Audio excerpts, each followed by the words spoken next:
বন্ধু বান্ধবের জন্মদিন মনে না রেখে কেবল বান্ধবীর পিরিয়ডের ডেট মনে রেখে তার পিরিয়ড নিয়ে অতিরিক্ত কনসার্ন যদি আপনি শো করেন, তাহলে কংগ্রেচুলেশনস, আপনি একজন পাক বয়। মেয়ে বান্ধবী ছাড়া আপনার যদি কোথাও ঘুরতে যেতে ইচ্ছে না করে, ছেলে বন্ধুদের সাথে ঘুরতে যদি আপনার বোর ফিল হয়, তাহলে আপনি একজন পাক বয়। আপনার একজন ছেলে বন্ধু 6 মাস ধরে ক্লাসে আসতেছে না, পড়াশোনা করতেছে না, কোনো ধরনের যোগাযোগ করতেছে না, আপনি তার সাথে কথা না বলে আপনার ব্রেকআপ হওয়া বান্ধবীর পাশে দৌড়ে যাচ্ছেন তাকে সান্ত্বনা দেওয়ার জন্য, তাহলে আপনি একজন পাক বয়।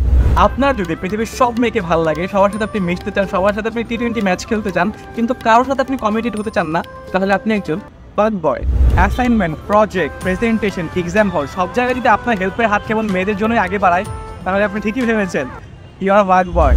রিলেশনশিপে থাকা অবস্থায় টেস্ট, T20, ওয়ান-ডে ম্যাচ খুব ভালোভাবে খেলার পর তুমি যদি তার সাথে ব্রেকআপ করতে পারো এবং নিজেই ভিকটিম কার্ড প্লে করে তার উপর দোষ চাপিয়ে দিতে পারো, তাহলে congratulations, you are the champion of পাক বয়। পাক বয় হবার অনেক সুবিধা, কিন্তু আপনি চাইলেই ফাক বয় করতে পারবেন না, কারণ এটা একটা বিল্ট ইন সিস্টেম। এখন প্রবলেম হচ্ছে যে ফাক বয় তাকে ইনোসেন্ট বয়ের মতো লাগে, আর যে ইনোসেন্ট বয় তাকে ফাক বয়ের মতো লাগে, যার কারণে ফাক বয় 1000টা পায় আর আমার মতো ইনোসেন্ট একটাও পায় না।